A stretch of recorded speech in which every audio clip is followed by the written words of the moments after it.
toutes nos excuses pour le retard pris dans le démarrage de cette émission. On va évoquer rapidement l'Afrique du Sud, le Soudan, la RDC et le Togo autour du plateau.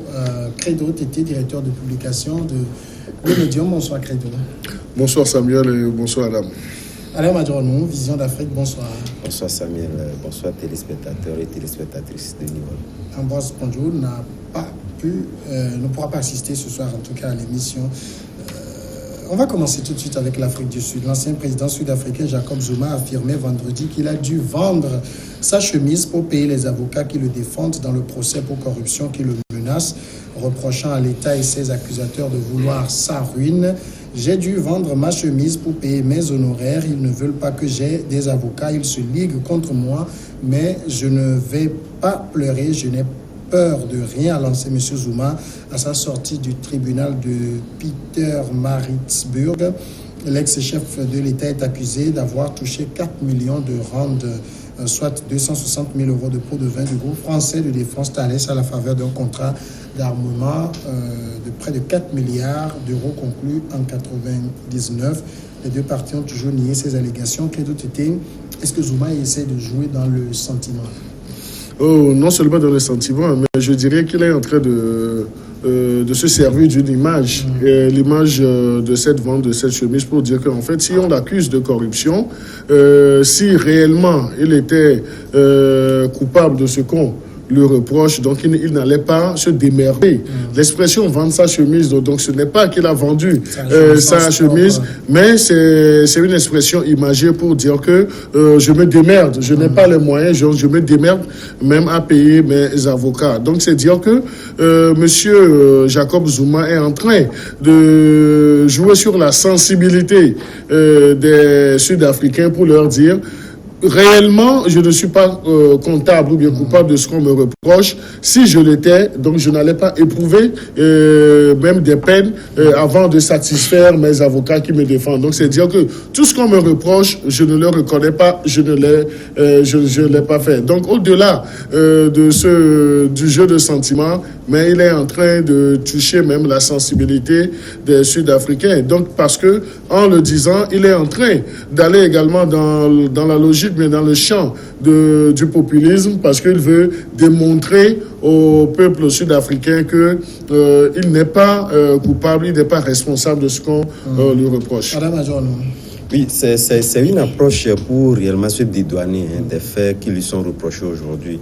Parce que cela laisse présager du fait que Jacob Zuma, si réellement il était coupable des faits qui lui sont reprochés, aurait suffisamment des moyens. C'est vrai que le temps a fait son temps également, ce qui fait que réellement ces sous-là pouvaient éventuellement être dépensés dans d'autres domaines et autres, mais cela, il n'en demeure pas moins de constater quand même qu'il pouvait avoir des moyens pour quand même se défendre.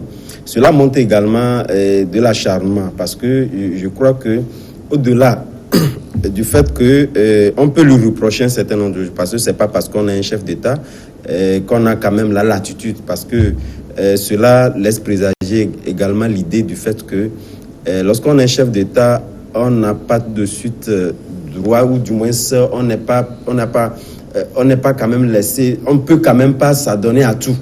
Et cela devrait aussi guider nos chefs d'État africains aujourd'hui, parce que lorsque vous quittez les affaires, je pense que autour de vous, il y a toujours de ces affaires-là qui vous rattrapent de suite. Mais je pense que ceci démontre à suffisance que Jacob Zuma se dédouane réellement des faits qui lui sont reprochés aujourd'hui. Je pense que c'est à cela que cela va se déboucher, parce qu'il est en train d'anticiper sur, disons, l'acharnement qui est en train d'être fait contre Zuma aujourd'hui. Je pense que cela finira quand même par le rattraper tôt ou tard de toutes les façons. Alors, on sait que Zuma, quand il était arrivé au pouvoir en 2009, déjà il était dans des démêlés judiciaires, et le gouvernement sud-africain a révélé que depuis 2009, il a été dépensé 1,5 million d'euros par le gouvernement pour payer sa défense. L'opposition a saisi la balle au bon pour demander à Cyril Ramaphosa de suspendre de suspendre ses paiements. Donc on comprend aujourd'hui que Zuma soit en difficulté financière. Zuma serait en difficulté financière. Je ne voudrais pas dire qu'il est en difficulté financière. Il serait en difficulté financière parce que ce sont des gens qui n'ont pas pensé au lendemain. Parce que normalement, je voudrais interroger la constitution même sud-africaine. Est-ce que la constitution n'a pas prévu des privilèges et avantages pour les anciens présidents, quel que soit ce qu'on peut leur reprocher? Donc il y a de ces avantages, de ces dispositions qui sont définies. Mais au cas où ces dispositions ne seraient pas définies dans la constitution sud-africaine, donc il va falloir qu'ils y réfléchissent. Et c'est là où, disons, le jeu populiste auquel ça donne M. Zuma aujourd'hui va prospérer. Parce qu'il va se poser, il va continuer toujours par se poser en victime. Et là, l'exemple qu'on avait, dont tu as fait cas aujourd'hui, tout de suite même en disant qu'à un certain moment, on a ordonné à ce qu'on suspende le paiement de ces honoraires d'avocats parce que ce n'est pas à l'État de payer cela parce qu'il n'est plus.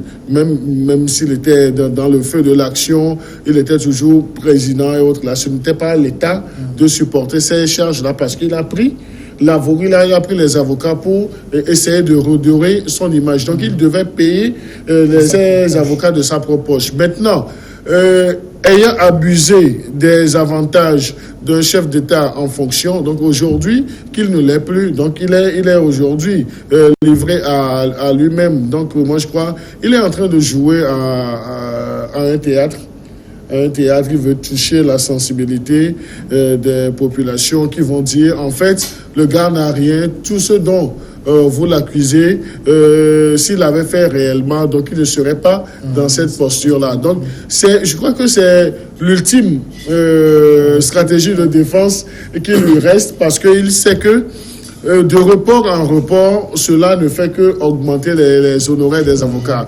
Est-ce qu'il va supporter du moment où l'État s'était désengagé lorsqu'il était en pleine fonction? Donc ce n'est pas maintenant qu'on va lui donner les moyens de sa politique. Et ses frais, ses privilèges et avantages d'anciens chefs d'État n'auraient pas suffi, ne suffiraient pas à honorer les charges des avocats. Donc, il est dans une situation assez inconfortable. Adam le disait, donc c'est le lieu de rappeler aux chefs de l'État, lorsqu'ils sont en fonction, de penser à l'après-fonction également, parce que quelqu'un, quel que soit ce qu'on puisse lui reprocher dans l'exercice de son mandat présidentiel, aura servi à un moment donné le pays. Donc il ne faudrait pas qu'on les jette aussi en pâture, mais qu'on puisse les honorer en leur donnant le minimum vital. Alors ici, il y a même un de ces avocats qui s'est désisté à Gand qu'il doute de la solvabilité de Zuma. Zuma lui-même dit, j'ai renoncé aux avocats blancs, il ne me reste plus que des avocats noirs, car eux, ils font leur travail même s'ils n'ont pas d'argent. Vous savez, le cas Zuma, en réalité, moi je me dis que, en fait, ça laisse deux lectures fondamentales. Parce que la première lecture que je fais aujourd'hui, ça démontre à suffisance, disons, la notoriété et la solidité du parti de l'ANC. Parce que lorsque la démarche était enclenchée, il a fallu quand même que les hauts dignitaires de l'ANC puissent quand même se prononcer pour que l'exécutif, du moins, ça arrête de payer les honoraires des avocats. Mais de l'autre côté, je pense que ce procès-là aussi écorche quelque part aussi l'image de l'ANC. Et puis l'héritage laissé par Nelson Mandela. Donc, vous voyez, je pense que l'ANC devait normalement prendre à bas le corps ce problème-là, c'est vrai, au-delà des dérives qu'on peut aussi aujourd'hui concéder à Zuma dans sa gestion de la chose collective, ce n'est réellement pas ça.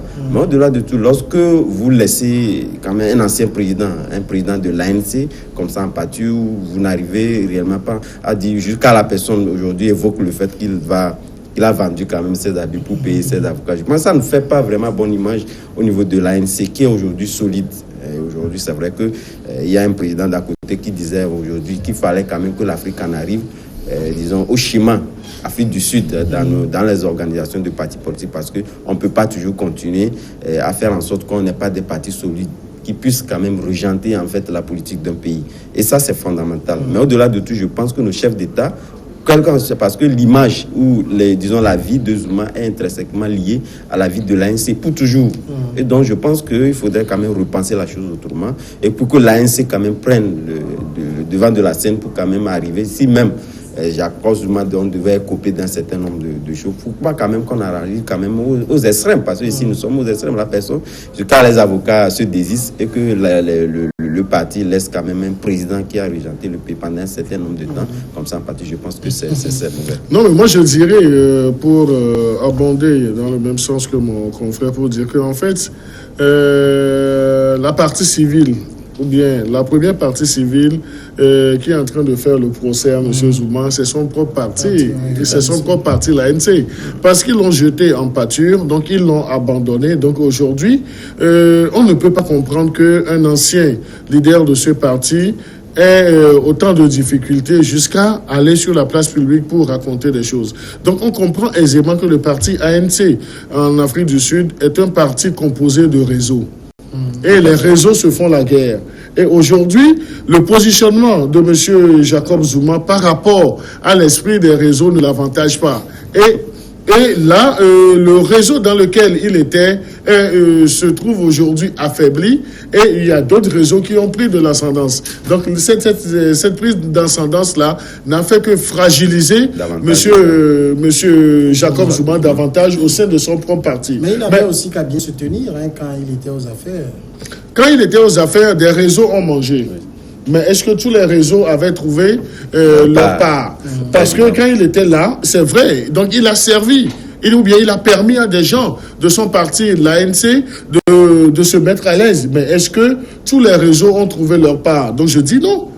Parce que si tous les réseaux avaient trouvé leur part, donc là, c'est d'une seule voix, unanimement, qu'ils allaient le soutenir. Même honorer les charges ou bien les frais d'avocat. Donc je crois que le parti ANC est un grand parti. Et le parti ANC pouvait se porter volontaire pour payer les frais d'avocat et autres là. Mais est-ce qu'il appartient au parti politique de payer des frais d'avocat? Non, c'est une question d'image. C'est une question d'image. Non, c'est pas l'ANC qui est en cause, c'est Jacob Zuma en tant que personne physique. Jacob Zuma en tant que personne physique, mais Jacob Zuma politique est rattaché au parti l'ANC.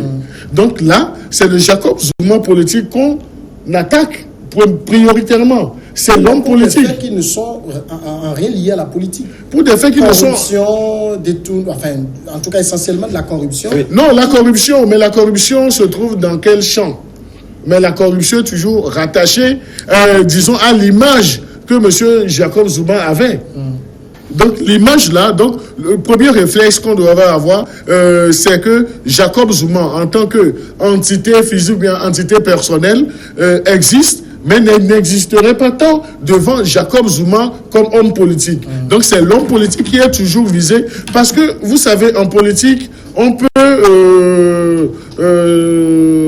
peut prendre quelque chose pour vous faire du mal. Donc aujourd'hui, s'ils n'ont pas pu le déranger autant qu'il voudrait lorsqu'il était en fonction, maintenant qu'il n'a plus les béquilles du pouvoir, il n'a plus les reins assez solides, donc on va l'attaquer, parce que aller sur le terrain politique, donc on retrouverait aisément son parti et les hommes politiques allaient le défendre. Maintenant, on parle de corruption et tout le monde définit son pays comme un pays où la corruption est une valeur qu'on promeut à tout moment. Donc, il va falloir qu'on l'habille. Maintenant qu'on l'a habillé dans le champ de cette corruption-là, il va y avoir de l'hésitation même au sein de son parti. Les voix ne vont pas se prononcer comme quoi on pourrait leur dire qu'ils étaient de mèche et autres là. Maintenant, s'ils n'arrivent pas à se prononcer vertement, la morale, bien la moindre des choses, voudrait qu'ils n'abandonnent pas aussi M. Jacob Zuma comme ça. Mais la politique étant ce qu'elle est, lorsque